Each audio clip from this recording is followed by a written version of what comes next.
이번 투표지 부족 사태로 인한 혼란은 투표지를 적게 찍은 것뿐만 아니라 배분과 후속 대처까지 모두 엉망이었기 때문이라는 정황이 또 드러났습니다. 투표지가 모자랐던 곳들도 인쇄량을 크게 줄인 건 아니었다는 사실이 확인됐습니다.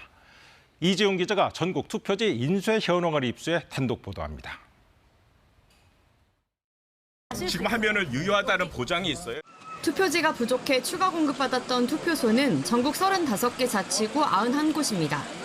투표지를 얼마나 줄였길래 부족했나 인쇄 현황을 봤더니 이 가운데 13개 자치구는 선거인 수의 60% 이상을 찍었습니다. 선관위 지침인 50%보다 많이, 지난 선거보다 적게 찍은 게 아니었던 겁니다. 전국 현황을 봐도 절반 정도는 지난 대선 때처럼 60% 이상을 인쇄했습니다. 그럼 왜 이번만 투표 일시 중단까지 가는 일이 벌어졌을까? 선관위 관계자는 투표지 부족이 과거에도 선거 때마다 있었다고 했습니다.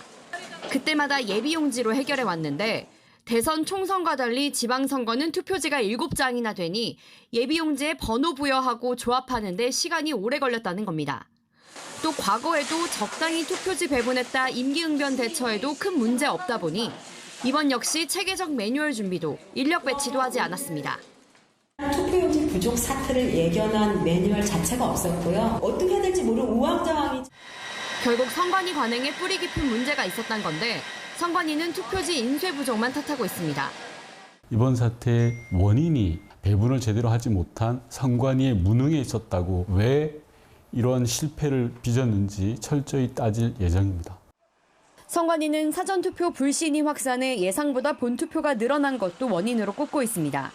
결국 외부 문제란 건데 선관위 진상규명위는 노태학 당시 중앙선관위원장도 이번 사태 이후에야 투표지 인쇄 축소 지침을 안 걸로 조사됐다고 내부 문제를 지적했습니다. KBS 뉴스 이지윤입니다.